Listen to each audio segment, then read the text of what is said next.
Neste episódio iremos continuar a nossa viagem pelas aldeias históricas de Portugal. Iremos percorrer os 3 distritos que fazem parte desta rota. Começaremos por Sortelha no distrito da Guarda. Depois visitaremos Belmonte no distrito de Castelo Branco e por fim visitaremos Piódão, a única aldeia histórica de Portugal no distrito de Coimbra. No distrito da Guarda, mais precisamente no concelho do Sabugal, podemos encontrar a aldeia de Sortelha, mais uma das aldeias históricas de Portugal. Sortelha é uma aldeia rodeada por muralhas, composta por casas de granito como a maioria das aldeias históricas. Em Sortelha podemos encontrar a porta principal da aldeia, um pelourinho do século XVI, várias casas de cidadãos que viveram em Sortelha ao longo da história, a residência paroquial, a torre sineira, os passos da via sacra, fontes de mergulho e azanha, o troço de calçada medieval, a ermida de São Cornélio e o cabeço de São Cornélio. Possui ainda um posto de turismo, algumas casas de alojamento local e alguns espaços de restauração e artesanato. Na época da Reconquista cristã, a aldeia era conhecida por Pena Sortelha, que na altura era uma defesa fronteiriça e era disputada por Portugal e Castela. Em 1187, Dom Sancho I tomou medidas para repovoar o lugar e as medidas tiveram efeitos imediatos, porque o lugar começou a crescer. Em 1228, o rei Dom Sancho II concedeu a Sortelha o foral. Foi nessa época que provavelmente o castelo foi construído. No reinado de Dom Dinis, a muralha foi melhorada e alguns anos depois foi assinado o Tratado de Alcanices, que determinou a fronteira de Portugal e Castela. No reinado de Dom Fernando foi criada uma nova muralha cercando Sortelha. Em 1510, Dom Manuel I renovou o foral de Sortelha. Poucos anos depois o castelo foi alvo de recuperação e de melhoramentos. Depois da restauração da independência, a muralha foi recuperada e adaptando a estrutura defensiva aplicando fogo de artilharia. Sortelha esteve envolvida em várias operações militares, entre elas a Guerra Peninsular. Em 1855, Sortelha deixou de ser sede de concelho e depois disso o castelo entrou em decadência. Em 1910 o castelo de Sortelha foi classificado como Monumento Nacional.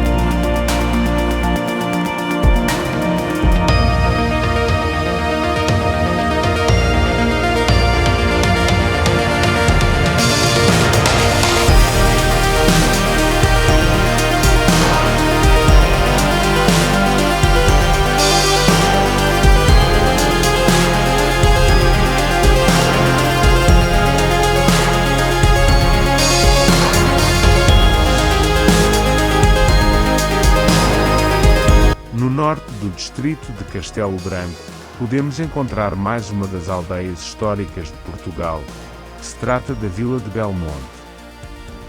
Uma vila conhecida pela sua comunidade judaica e pelo lugar onde Pedro Álvares Cabral nasceu e viveu os primeiros anos. Em Belmonte podemos encontrar o castelo, o Museu Judaico, a sinagoga, a Igreja Matriz, a Igreja Santiago, o Pelourinho, a Rua Direita e a Judaria. Durante o reinado de Dom Afonso Henriques, as terras de Belmonte foi doada para o bispo de Coimbra, que na altura era Dom Miguel Salomão. Em 1211, Dom Sancho I concedeu a Carta Foral à Vila de Belmonte. No reinado de Dom Afonso III, o rei ordenou ao bispo de Coimbra da altura que fosse construído o castelo e uma torre. Nessa mesma altura o bispo da Guarda comprou e vendeu casas no recinto do castelo.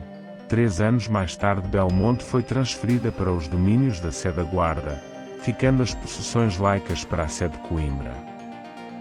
No reinado de Dom Dinis, Foram concluídas a construção da torre e do castelo, e foram demolidas as casas que estavam no interior da muralha para a construção da torre da menagem. Possivelmente tenha sido nesta altura que a comunidade judaica estabeleceu-se em Belmonte, construindo a sinagoga. Após o Tratado de Alcanices, Belmonte perdeu importância estratégicas, mas a população continuou a aumentar para o exterior das muralhas e nessa época a administração foi entregue à família Cabral. Durante a crise de 1383 a 85, Belmonte perdeu parte da sua muralha e ao mesmo tempo o bispo de Coimbra trocou a vila de Belmonte pela vila de Arganil. No reinado de Dom João I, o rei nomeou Luís Álvares Cabral como alcaide de Belmonte, que mandou reconstruir a muralha.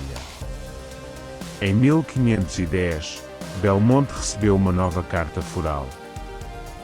Em 1527, Belmonte tinha a segunda maior densidade populacional da comarca de Castelo Branco.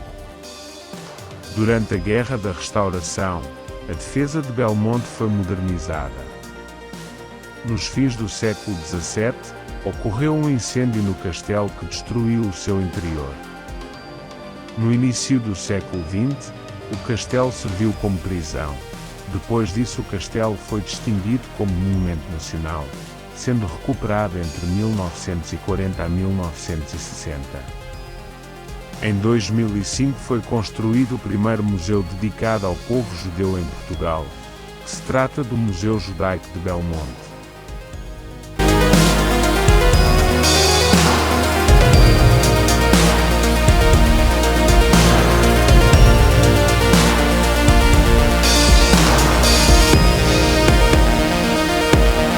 Piódão é a única aldeia histórica de Portugal que se situa no distrito de Coimbra, composta por casas de xisto e por não possuir castelo e fortaleza.